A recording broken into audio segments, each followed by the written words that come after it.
দিন আনা দিন খাওয়া সংসারে স্বামীর যদি অল্প আয় থাকে তাহলে সেক্ষেত্রে সময় থেকে অর্থ সব কিছুতেই বুঝে শুনে চলাটাই স্বাভাবিক। আর এই বুঝে শুনে চলার জন্যেই ভোর 5:30 থেকে রাত অবধি চলতে থাকে আমার সংসারের কাজকর্ম।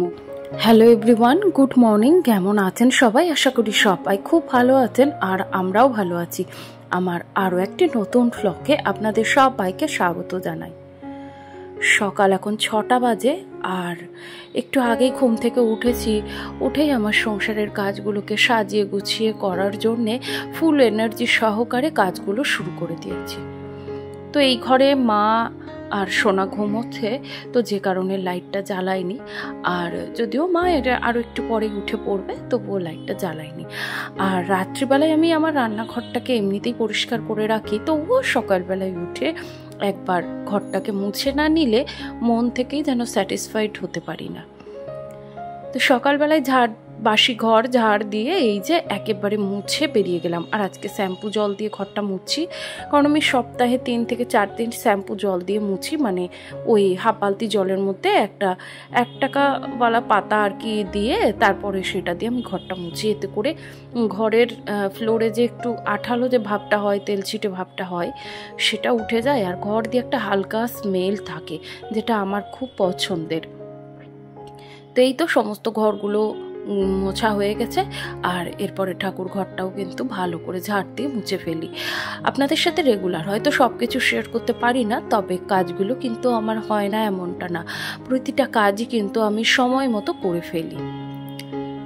গতকালকে বাবা সন্ধ্যাবেলায় এসছে। আসলে বাবা ছিল না বাড়িতে, আপনারা তো জানেনই, ভাই ফোটার জন্যে বড় পিসির বাড়িতে গেছিল। তো সেই দিনকে আর পিসি আসতে দেয়নি, তাই কালকে সন্ধ্যাবেলায় এসছে। তো বাবা কালকে আর কাজে যায়নি, তো তবুও আজকে সকাল সকাল উঠে পড়েছে। তো সে কারণে বাবাকে বললাম যে তুমি এত সকাল সকাল ওঠার দরকার ছিল না, কারণ আমি তো কাজ করছি। আর ওইদিকে দেখলাম মাও উঠে পড়েছে। তো গতকাল রাত্রিরে বেশ কিছু জামা কাপড় ছিল যেগুলি আমি রাত্রিবেলাতে ভিজিয়ে রেখেছিলাম। আসলে আমাকে তো একা হাতে অনেক কিছু কাজ একসাথে মেনটেন করতে হয়, তো যে কারণে বেলার দিকে দেখা যায় কি ওই জামা কাপড়গুলো আর কাচতে ঠিক এনার্জি পায় না। তো ওই জন্য রাত্রিবেলায় একটু ভালো করে ভিজিয়ে রাখলে, সারাটা রাত ধরে ভিজলে জামা কাপড়গুলো বেশ সুন্দর পরিষ্কার হয়ে যায়। আর সকাল সকাল এই ঠান্ডা ঠান্ডা ওয়েদারে কিন্তু বেশ সুন্দর করে কেচে ধুয়ে মেলে দিলে 10টা 10:30টার দিকে কিন্তু খুব সুন্দর করে সমস্ত কিছু শুকিয়ে যায়। আর সেই সাথেই সকালবেলাকার আশিবাসি সমস্ত কাজ কমপ্লিট করে স্নানটা সেরে ফেলেছি। আসলে সকালবেলায় এত গরম লাগে কাজ করতে করতে, যদিও ওয়েদারটা একটু ঠান্ডা, তবুও কাজ করতে করতে এতটাই গরম লেগে যায়। তো একটু ঠান্ডা ঠান্ডা জলে যদি স্নান করা যায় তবে বেশ ভালো হয়। তবে এই করতে গিয়ে কি হয়েছে জানেন, কারণ মাঝখানে এর মধ্যে আমার আবার ঠান্ডাও লেগে গেছে ভীষণ পরিমাণে। কারণ ওই যে বললাম, নিজের এনার্জি বাড়াতে গিয়ে আমি নিজেই নিজের ক্ষতি করে ফেলি। এই তো সমস্ত জামা কাপড়গুলি এই দড়িতে মেলে দিলাম। আর আসলে কি বলুন তো, এখন ওই কালী পুজো জগদ্ধাত্রী পুজোর জন্য ওই ছাদে লাইটিং করা রয়েছে, তাই ওই পাশের দিকটা মেলতে পারছি না। কিছু জামা কাপড় আমি এইভাবে প্রাচীরের ওপর দিয়ে মেলে দিচ্ছি। আর এই তো এদিকে সোনাও রেডি হয়ে গেছে, কারণ ওর পড়া রয়েছে। তো এই তো ওর যদিও আজকে উঠতে অনেকটা দেরি হয়ে গেছে, তো এই যে এখনও টোটোতেই যেতে হবে, কারণ এতটা রাস্তা হেঁটে যেতে গেলে আরও দেখা যাবে কি মিনিট 15 দেরি হয়ে যাবে। তো ওই কারণে ওকে বললাম টোটোটা ধরে নিতে। তো ওই যে সামনেই টোটো রয়েছে, সেটাতে করেই ও চলে যাবে। তো যাই হোক, চলুন এবার ঘরের দিকে যাই।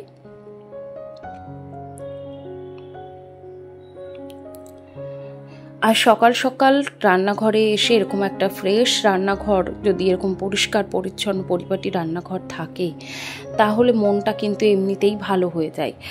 আর এই যে সাথে 1 কাপ গরম চা করে নিয়েছি, বাবার চা দিয়ে এসেছি। তবে বাবা সকালবেলায় লিকার চাই খায়, আর আমি এই যে একটু অনেক দিন পর ইচ্ছে হলো আজকে একটু দুধ চা খাবো, তো ওই কারণে একটু দুধ চাই করে নিলাম, আর সাথে বিস্কিট। আমি জানি আমার এই দুধ চাটা আমার কতটা ক্ষতি করবে, তো তবুও ওই যে বললাম এক দিন ইচ্ছে হয় খেলে হয়তো একটু এনার্জিটা বেশি পরিমাণে পাওয়া যায়। একটা সময় ছিল ছোটবেলায়, যখন এই দুধ চা নিয়ে আমি আর আমার বোন কাড়াকাড়ি মারামারি আর কি হতো। সেই দিনগুলি অনেকটাই ভালো ছিল। ছোটবেলাকার সেই দিনগুলি হয়তো কোনো দিন ফেরত পাবো না, তবুও ওই যে এখন যখন জীবনে নিঃসঙ্গতা থাকে বা জীবনে যখন চলতে চলতে কিছুটা সময় একা থাকি না, তখন ওই জীবনের পুরনো অধ্যায়গুলি যেন নিঃসঙ্গতার সময়ে আবার পুনরুদ্ধার হয়। তো সেই সময় সেই কথাগুলি মনে পড়ে, আর মনে পড়লে মনে হয় কাউকে যদি আমি একটা শেয়ার করতে পারতাম তাহলে হয়তো ভালো হতো। তাই আমার জীবনের বেশ কিছু ঘটে যাওয়া ঘটনা, যেগুলি হয়তো আর কোনো দিন ফেরত পাবো না, তো সেইগুলি আপনাদের সাথে শেয়ার করে থাকি। আর এদিকে যে বাবার রুটিটা করে বাবাকে জলখাবার আর কি দেবো, তো তার মাঝখানেই বাবা আমাকে বললো আর কি বাবার চোখের আর কি ড্রপটা দিয়ে দিতে। তাই জন্য এই ঘরে বাবা শুলো, বাবাকেও ড্রপটা দিয়ে এই তো বাবাকে খাবারটা দিয়ে দিচ্ছি। 9টা থেকে 9:30টার মধ্যেই আমার শ্বশুরমশাই কিন্তু খান, আর সেই সাথে আমার শাশুড়ি মাকেও খাইয়ে দিই। আর এরই মাঝখানে আমার সোনাও বাড়ি চলে এসছে। তো এই যে ও এখানে আপনাদেরকে ওর চুলগুলো দেখাচ্ছে যে মানে কতটা আর কি, মানে যে পরিমাণে যেরকমভাবে গেছিলো আসার সময় একেবারে চুলগুলো উস্কো ভুস্কো, দেখে মনে হচ্ছে যেন কত আর কি কাজ করে এলো, অথচ কিছুই করেনি, বসে এক জায়গায় পড়েছে। তো এটাই আর কি বলছিল। আর এরই মাঝখানে সোনাকে বাড়ি নিয়ে এসে আমি কিন্তু বাজার থেকে এসেছি। আর আজকে বাজার থেকে আমি একটু বাঁধাকপি এনেছিলাম। আসলে একটা ছোট বাঁধাকপি আমার ঘরে ছিল, তবে ওই একটাতে আমাদের সকলের একবেলাও হবে না, তো যে কারণে আরও একটা বাঁধাকপি নিয়ে এলাম। আর আজকে করব বাঁধাকপির তরকারি। তো আমি যেভাবে নর্মালি বাঁধাকপির তরকারিটা করে থাকি, তো এই যে এখানে আমি বাঁধাকপি আলু একসাথে প্রেসার কুকারে ভাপ দিতে বসিয়েছি, মানে একটা সেদ্ধ করে নিয়েছি, খুব ভালো করে সেদ্ধ করে নিয়েছি। আর তারপরে জলটা ঝরিয়ে ভালো করে ঠান্ডা জলে জল ঝরাতে দিয়েছি। আর ওদিকে কড়াইয়ে বেশ কিছুটা তেল দিয়েছি, তাতে দিয়েছিলাম একটু টমেটো, কাঁচা লঙ্কা, জিরে, শুকনো লঙ্কা, তেজপাতা ফোড়ন, আর দিয়ে লবণ হলুদ দিয়ে একটু ভালো করে টমেটোটা মজে যাওয়া অবধি অপেক্ষা করে এই যে কফিটা এবার দিয়ে দিলাম। আর এর মধ্যে যদি বেশ কিছুটা মটরশুঁটি হতো বেশ ভালো হতো। আর আপনারা যারা মশলা দিয়ে বাঁধাকপি খান তারা অন্তত একবার এইভাবে খেয়ে দেখবেন, খুব ভালো হয়। তো এইবারে বাঁধাকপিটা দিয়ে কষাতেই এর মধ্যে কিন্তু আমি বেশ কিছুটা চিনি দিয়ে ঢাকা চাপা দিয়ে গ্যাসটাকে সিমে দিয়ে রেখে দিয়েছি। আর এই যতক্ষণ বাঁধাকপিটা কষানো হচ্ছে ততক্ষণে কিন্তু আমি বেশ কিছু কাজ গুছিয়ে ফেলেছি, যেমন স্নানের জল ভরা, খাওয়ার জল ভরা, আরও টুকিটাকি কিছু কাজ, বাসন, সিঙ্কের বাসন মানে যেগুলো জমে থাকে সেগুলো ধুয়ে জায়গা মতো উপুর করে রাখা, এইগুলি। তো এগুলি করতে করতে বাঁধাকপিটা হয়ে গেছে। আর তারপরে জলটা শুকিয়ে যাওয়ার পরে এর মধ্যে কিছুটা গরম মশলা আর দিয়েছি একটু ঘি। তো ব্যাস এইভাবে অন্তত একবার করে দেখবেন, খুব মানে মশলা কমই লাগে, তবে এতে কিন্তু খেতে কিন্তু অসাধারণ হয়।